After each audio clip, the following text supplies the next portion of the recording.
और आप हैरान हो जाओगे, रेवंत रेड्डी जी ने बोला मगर डिटेल में नहीं गए।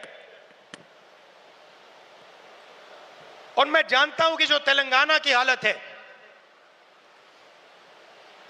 वो इस देश के हर प्रदेश की हालत है। तेलंगाना में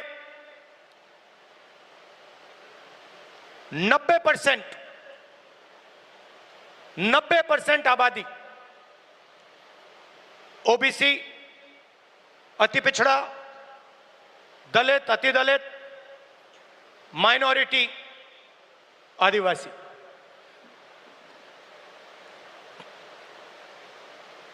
तेलंगाना का कॉर्पोरेट सेक्टर देखिए,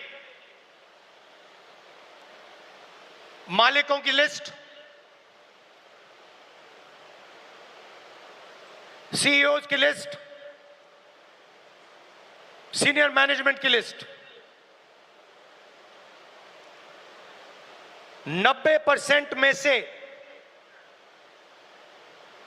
आपको एक व्यक्ति नहीं मिलेगा।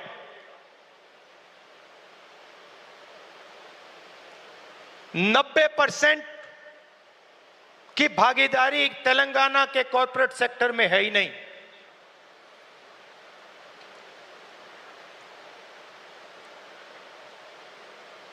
आजकल 21वीं सदी में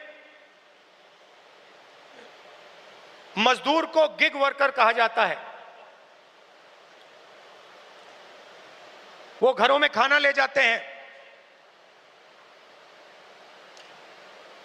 घरों में खाना पकाते हैं,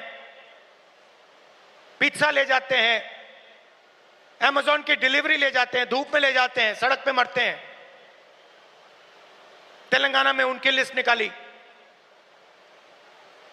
सारे के सारे या ओबीसी या दलित या आदिवासी।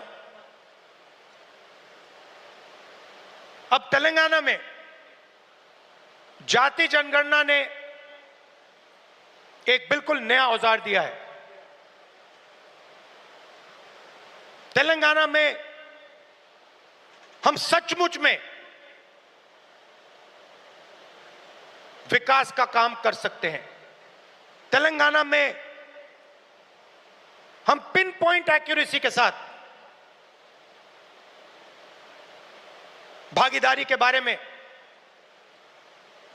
हर सेक्टर में आपको बता सकते हैं। और मैं खुश हुआ कि जाति जनगणना होने के एकदम बाद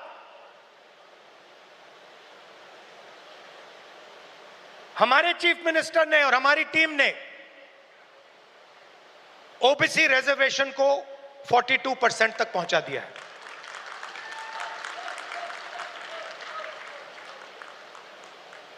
हम सुपर पावर की बात करते हैं,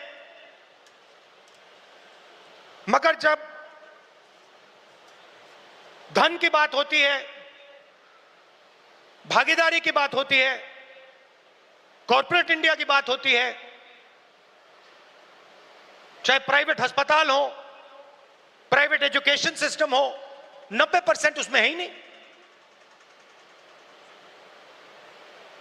मोदी जी 24 घंटा पिछले वर्ग की बात करते हैं, दलितों की बात करते हैं, आदिवासियों, वनवासियों की बात करते हैं। वो उनको वनवासी कहते हैं। मगर जब उनकी भागीदारी का सवाल आता है, जब उनके पार्टिसिपेशन का सवाल आता है, तो बीजेपी के लोग बिल्कुल चुप हो जाते हैं। तो ये तेलंगाना ने एक क्रांतिकारी कदम उठाया है और पूरे देश को रास्ता दिखाया है।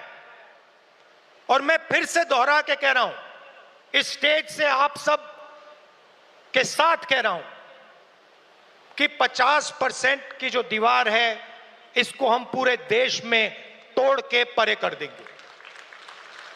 और जो शुरुआत हमने तेलंगाना में की है,